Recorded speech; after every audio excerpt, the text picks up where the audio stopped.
Друзья, всем привет! Мне все чаще и чаще задают вопросы, как нарастить корни орхидей, у которой совсем корней нету. И вот недавно у меня было видео, в котором я рассказывал, как нарастить корни в мхе или над водой, но под рукой не было у меня необходимой орхидеи без корней, на примере которой я бы мог показать, что и как я делаю. И вот буквально вчера мне так повезло, что я нашел в уценочном отделе в Леруа Мерлене две орхидейки, которые вот они у меня стоят. Вот одна орхидейка, посмотрите. И вот вторая орхидейка.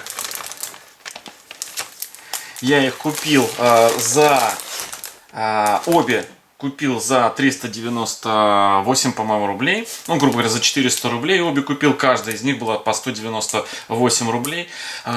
И если я вообще хотел двумя способами, две орхидеи я купил и хотел показать, как двумя способами нарастить корни. Первый способ мы сейчас с вами обсудим, а второй отпал сам собой. Почему? Потому что у той орхидеи настолько хорошие, я присмотрелся уже дома, корни, что просто их обчекрыживать ради эксперимента не имеет смысла, да у меня просто рука не поднимается обрезать ей корни. А вот с этой орхидейкой мы с вами сегодня поэкспериментируем, потому что у нее, посмотрите внимательно, у нее вообще корней нету, она просто лежит на этом горшочке, просто посмотрите.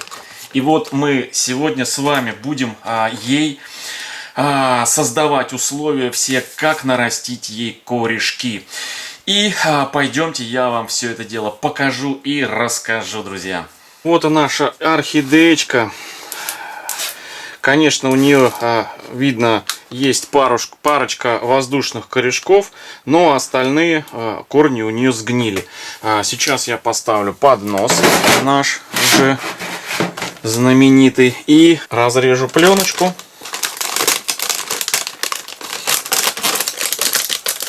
Вот так вот.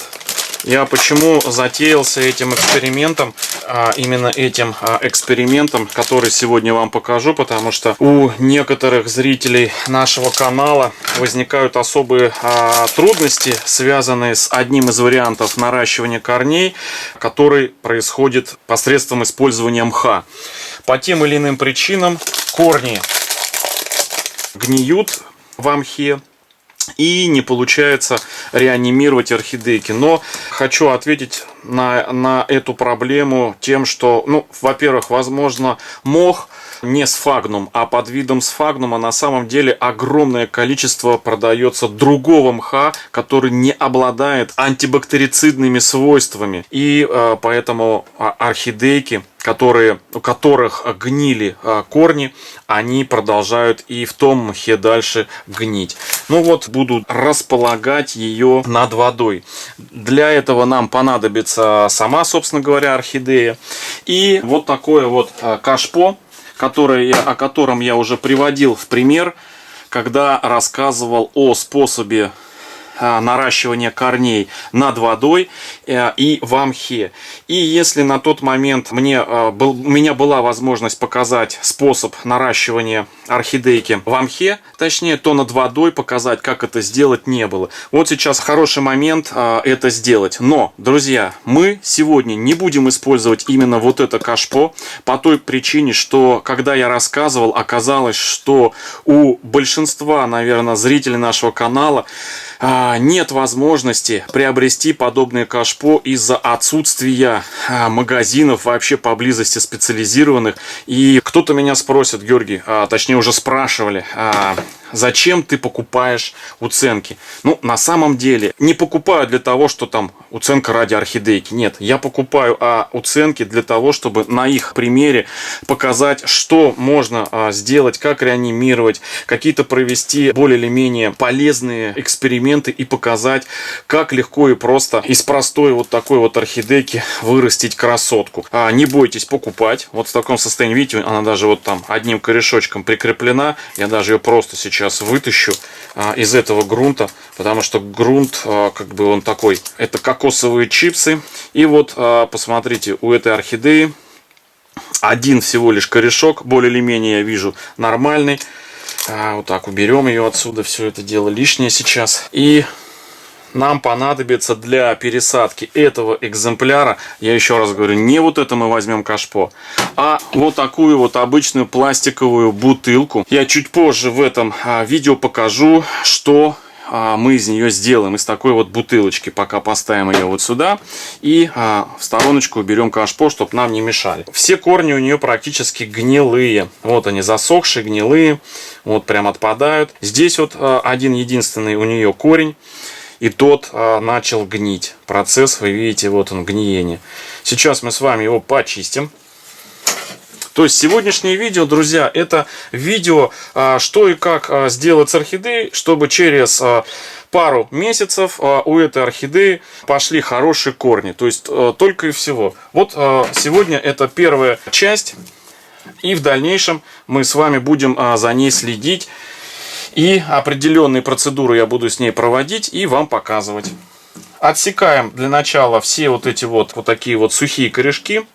У меня же есть теперь новый этот. Вот такой вот у меня появился секатор. Да, орхидейный. Вот им сейчас как раз мы и поработаем. Обстригем все ненужное. Посмотрим, как он стрижет, насколько хорошо. Отстригаем без, вообще вот без страха. Все сухие корешки, вот так вот, они нам не нужны.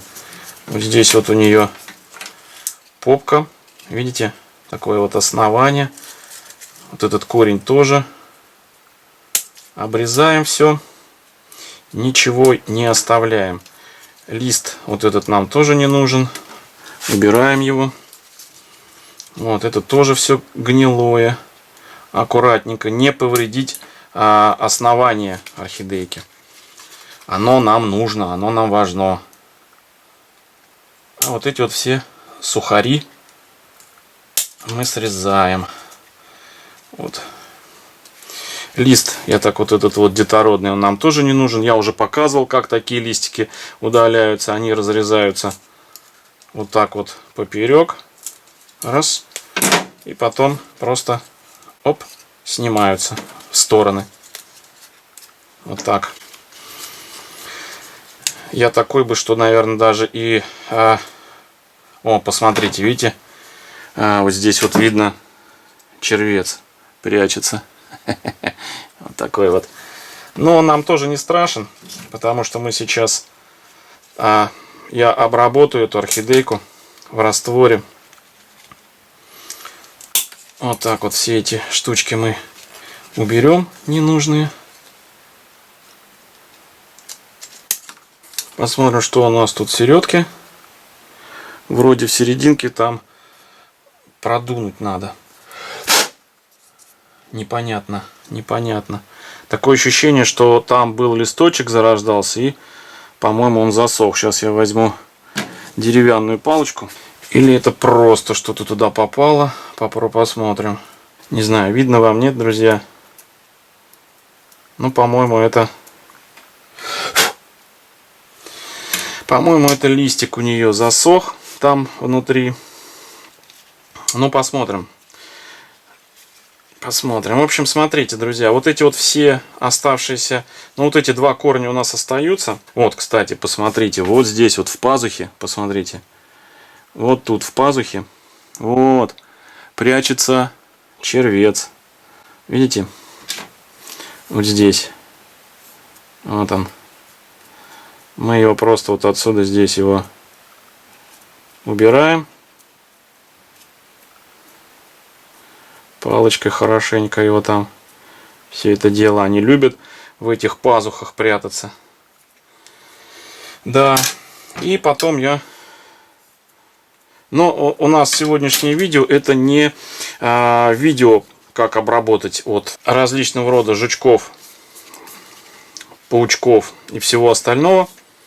И вот, продолжая тему, хочу сказать, что Никогда бы в жизни, наверное, в обычных условиях для себя бы я бы этого не сделал. Но ради того эксперимента, который я хочу показать по наращиванию корней, я сейчас обстригу вот этот вот роскошный, замечательный корень для того, чтобы максимально приблизить те условия, при которых очень часто вы мне присылаете в Фейсбуке и ВКонтакте фотографий орхидей, у которых одна попка и вообще отсутствует вообще какое-то подобие корней. И с вопросом, что можно сделать. Поэтому, друзья, только ради эксперимента я это сейчас сделаю. Надеюсь, я не заслужу от вас кучу дизлайков, потому что, сами понимаете, что, ну, как бы...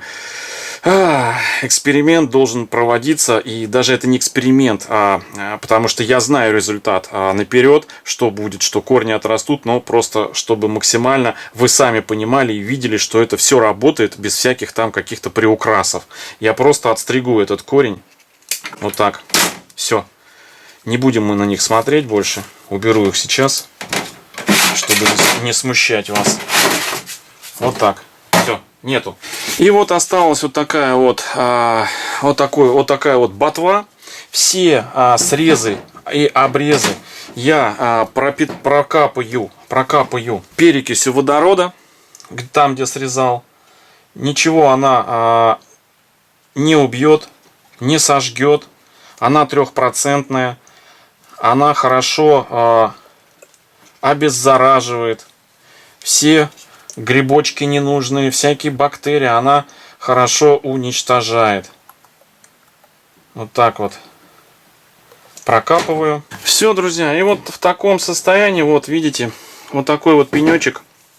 Мы сейчас его поместим над емкостью, которую изготовим вот из этой вот бутылочки. Давайте я вам покажу, как легко, просто. Наверняка у всех есть возможность подобные бутылки купить в магазине, там минеральную воду или какой-то там газированный напиток, и из нее уже, из этой бутылки прозрачной, приготовить емкость, в которую мы можем поместить вот эту вот реанимашечку на доращивание корней.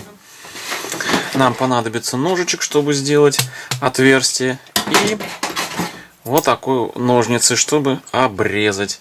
Сразу будем резать примерно, чтобы по высоте, где-то приблизительно высота от зеленой ботвы от дна. Вот так отмеряем.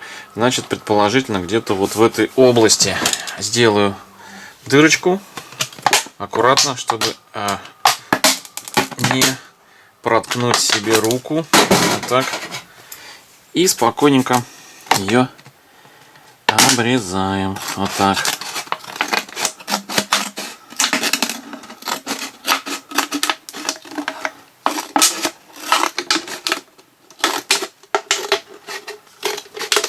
Опа. Ой, ускакала. Вот она. Желательно, чтобы здесь таких вот острых не было заусенец. Но это можно решить проблему, если приложить горячим чем-нибудь над газом, ножом или еще каким-нибудь железным предметом, и вот эти края прижечь этим, чтобы подплавились эти краешки. Ну или обычным там старым ненужным утюгом припаять, чтобы здесь было все закруглено.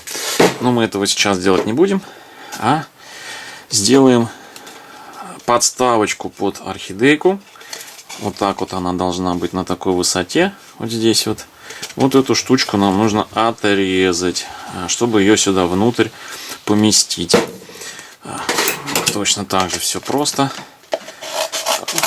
Так, раз. И сейчас отрежем ее лишнюю эту.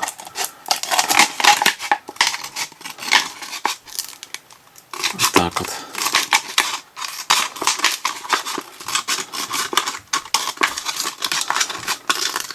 Вот так вот, раз, все. И теперь ее можно сюда ставить. Единственное, что, видите, у этой бутылки вот здесь вот как бы такая вмятина. Вот она. И поэтому вполне может так быть, что вот это не пролезет. Поэтому мы ее немножечко вот до сюда обрежем. Так сказать, сузим диаметр ей. Да. Вот так вот. Где-то примерно. Соответственно, чем она выше будет, тем больше на дно воды можно налить. И тем дольше она будет испаряться. Ну, вот так вот. Вот так. Все. Вот так на дне она будет стоять. И основанием она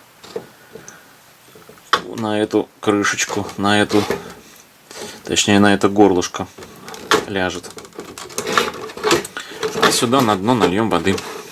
Вот так просто. Можно еще выемки сделать.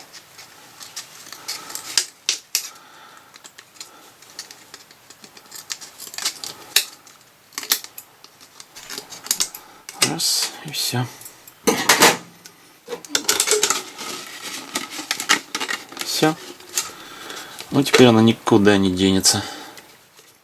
Аккуратненько сделано все. Прекрасно.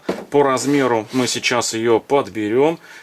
Подберем, посмотрим, как она подходит. О, смотрите, друзья. Замечательно. Она сюда подходит. И на дно мы нальем воды. Сейчас покажу сколько. Вот так просто возьмем. Нальем. Вот воды нальем по резьбу. По началу резьбы. Так, чтобы основание орхидеи, вот здесь вот попочка вот эта вот, она не касалась воды, а была над водой. Вот таким вот макаром мы ее помещаем. Посмотрим, не достает она там до воды у нас. Нет, кажется, много воды. Ну ничего, вот так чуть-чуть можем отлить. Отольем чуть-чуть. Вот так. Лучше пусть будет меньше воды и точно не достает она, чем она будет касаться. И наверняка с вероятностью в 98% вот это основание загниет. Загниет. И все, вот так помещаем ее еще раз. Вот так вот. И все. И нашу красавицу ставим в светлое, теплое место днем и прохладное место ночью. Ну, прохладное, я уже говорил, что температурный режим все-таки должен соблюдаться у орхидей, чтобы они активно росли и цвели. Поэтому днем я постараюсь обеспечить этой орхидеи в районе 25, 26, 28 градусов, а ночью я постараюсь, чтобы температура ее содержания была в пределах 18, 19, ну там 17 градусов, где-то на светлом окне, и неважно, это будет восточное или западное окно, и вот в таком месте она у меня будет находиться до тех пор, пока мы не увидим первые результаты появления корней. Ну, а через 2 недели мы, через неделю, а может быть через 2, ну, посмотрим по ее состоянию, мы с вами к ней вернемся, и я расскажу о дальнейших процедурах, которые мы с ней произведем. Ну вот, друзья, если эту орхидейку мы с вами пристроили, поместили ее попочкой над водой, она у нас активно теперь лежит и, точнее, сидит, и мы к ней вернемся через некоторое время с первыми процедурами, о которых я вам покажу, что буду с ней делать. И остается вопрос открытым: а что же со второй орхидеей, у которой более в лучшем состоянии корней, что мы с ней будем делать? Об этом я вам покажу и расскажу в одном из следующих видео. Поэтому тот, кто впервые на нашем канале, подписывайтесь на канал, и вы будете узнавать все тонкости и нюансы ухода за этими прекрасными цветами у себя дома без каких-либо проблем и заморочек. Ну а вам, друзья, ставьте лайки, пишите свои комментарии, делитесь своим опытом в комментариях под этим видео. И, друзья, до встречи, до завтра, пока-пока.